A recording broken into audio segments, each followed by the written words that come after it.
So welcome to Smart Accounting classes again.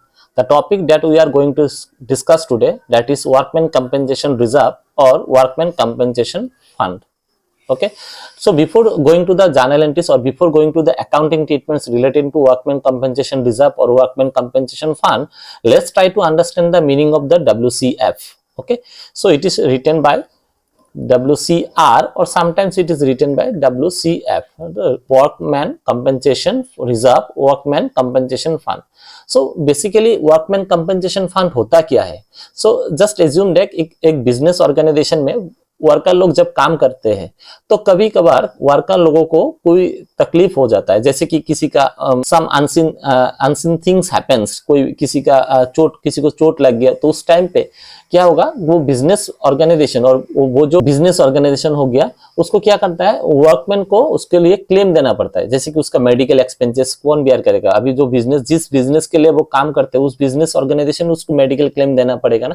तो इस time पे क्या होगा कि अगर बिजनेस ऑर्गेनाइजेशन आपका खुद का कैपिटल से कोई भी किसी का बीमार हो गया, उसको मेडिकल बेनिफिट्स देना है, किसी को चोट लगी उसको उस चोट का इलाज करने के लिए पैसा देना है, तो अगर कोई भी किसी का एक्सीडेंट हो गया उस एक्सीडेंट का रिकवर करने के लिए मेडिकल ट्रीटमेंट के लिए पैसा देना है, तो उस टाइम पे अगर बिजनेस खुद का जो भी रनिंग कैपिटल है, जो वर्किंग कैपिटल है, सो वर्किंग कैपिटल से लेके अगर उन लोगों को उन लोगों का क्लेम देते हैं और वर्किंग कैपिटल से पैसा लेके उन लोगों का रिकवर करने का ट्राई करते हैं, तो उस टाइम पे क्या होगा ना, बिजनेस का कैपिटल बेस घट जाएगा। तो ultimately it will hamper the smooth running of the business. So for conducting smooth running of the business, every business organization basically prepares one of the fund which is related to the workman compensation.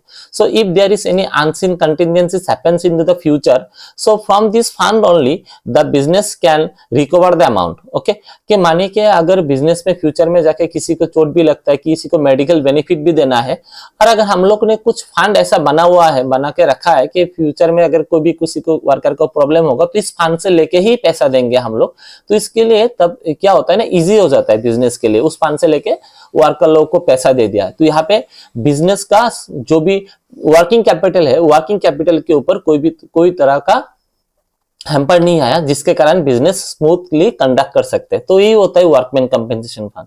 तो in simple language we can say that workman compensation fund और workman compensation reserve is the reserve which is maintained by the business for the purpose of meeting the demands और claims of the workers in case of any type of emergencies. Okay, अभी workman compensation reserve का क्या treatment होता है? तो देखिए, treatment number A में देखेंगे हम लोग कि मानिए कि बैलेंस शीट है और बैलेंस शीट में यहाँ पे WCF, ठीक है, WCF आपका 10,000 लिखा हुआ है, ठीक है, WCF 10,000 लिखा हुआ है and there is no information, मतलब आपका बिजनेस में कोई इंफॉर्मेशन नहीं है, नो इंफॉर्मेशन।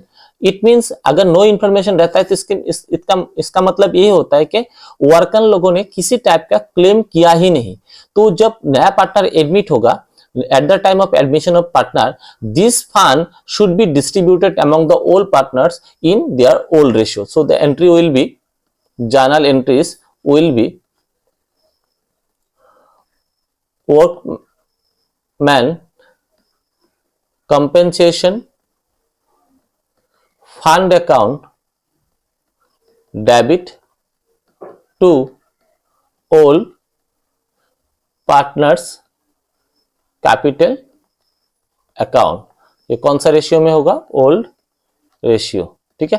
तो वर्कमैन कंपेंसेशन फंड हमेशा क्रेडिट बैलेंस होता है, तो ये फंड से पैसा जाके ये इन लोगों के अकाउंट में पैसा आ रहा है, तो इसका मतलब ये फंड डिक्रीज होगा और ये इंक्रीज होगा। फंड इसका मतलब रेवेन्यू, डिक्रीज होने से आपका डेबिट और इंक्रीज होने से, कैपिटल इंक्रीज होने से होता है क्रेडिट। एंट्री होगा workman compensation fund account debit to all partners capital account. Now see the case number B, balance sheet दिया हुआ है और यहाँ पे है WCF और यहाँ पे आपका 10,000 है, नीचे आपका क्लेम दिया हुआ है, क्लेम अगेंस्ट WCF एज्यूम कीजिए ऑफ ₹6,000, ठीक है।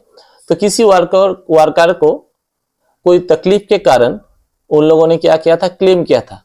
तो WCF के ऊपर 6,000 का क्लेम है, तो एंट्री क्या होगा, एंट्री होगा WCF अकाउंट डेबिट, यहां से पैसा जाएगा debit to claim against WCF, ठीक है। 6,000 का क्लेम देना है, 6,000 का क्लेम देना है, ठीक है। और जो भी रिमेनिंग पैसा रहेगा WCF account debit to all partners capital account, यहां पे आपका 4,000 का डिस्ट्रीब्यूशन हो जाएगा, ठीक है। कौन सा रेशियो में, ओल्ड रेशियो में, ठीक है। नेक्स्ट कंडीशन नंबर सी में देखते हैं। यहां पे आपका बैलेंस शीट लिखा हुआ है, WCF आपका 10,000 और एडिशनल इंफॉर्मेशन में है क्लेम अगेंस्ट WCF रुपीज 10,000। तो यहाँ पे देखिए फंड ही था आपका 10,000 और पूरा का पूरा फंड के ऊपर क्लेम है, मतलब बचा पैसा कुछ भी नहीं है। तो जनरल एंट्री होगा WCF, एग्जाम में आप लोग फुल फॉर्म लिखेंगे, debit to all partners capital, पूरा का पूरा पैसा 10,000, कुछ भी पैसा बचा नहीं, इसलिए यहाँ पे पार्टनर्स के बीच में कोई भी अमाउंट ट्रांसफर नहीं होगा। नेक्स्ट बैलेंस शीट है आपका, WCF वहां पे दिया हुआ है 10,000 और वर्कर ने क्लेम किया था, क्लेम अगेंस्ट WCF सपोज 12,000। तो यहाँ पे देखिए फंड है आपका 10,000, क्लेम किया था 12,000, तो इसका मतलब पहला एंट्री तो होगा कि WCF से हम लोग 10,000 उसको दे देंगे, WCF account debit to claim against WCF and amount will be 10,000 rupees. और आपको कितना देना है, 2,000 देना है। तो 2,000 बिजनेस के लिए, फार्म के लिए क्या होगा, लॉस, तो हम लोग रिवैल्यूएशन में ट्रांसफर करेंगे। तो revaluation account debit, unrecorded liability हो गया, debit 2,000 to claim against WCF, amount में आ जाएगा आपका 2,000, ठीक है। So this is all about the general entries, let's try to memorise once. So पहला कंडीशन में WCF आपका कितना था, फर्स्ट कंडीशन में WCF आपका था 10,000 और यहाँ पे कोई भी क्लेम नहीं था, नो क्लेम, नो क्लेम, तो इसका मतलब पूरा का पूरा पैसा पार्टनर के बीच में डिवाइड हो गया ओल्ड रेशियो में। सेकेंड कंडीशन में था WCF आपका था 10,000 और क्लेम था 6,000, तो 10,000 में से 6,000 आपका क्लेम में चला जाएगा, 10,000 में से 6,000 आपका क्लेम में चला गया, बचा 4,000 वो पार्टनर के बीच में डिवाइड हो जाएगा ओल्ड रेशियो में, ओल्ड पार्टनर्स के बीच में डिवाइड हो जाएगा। नेक्स्ट में है WCF आपका 10,000 है और क्लेम भी आपका 10,000 है, तो इसका मतलब कोई भी पैसा बचा गया नहीं, तो WCF का पूरा पैसा हम लोग क्लेम में दे देंगे। यहाँ पे देयर इज नो सरप्लस, कोई भी सरप्लस नहीं है, नो सरप्लस, तो hence no amount will be transfer to all partners capital account.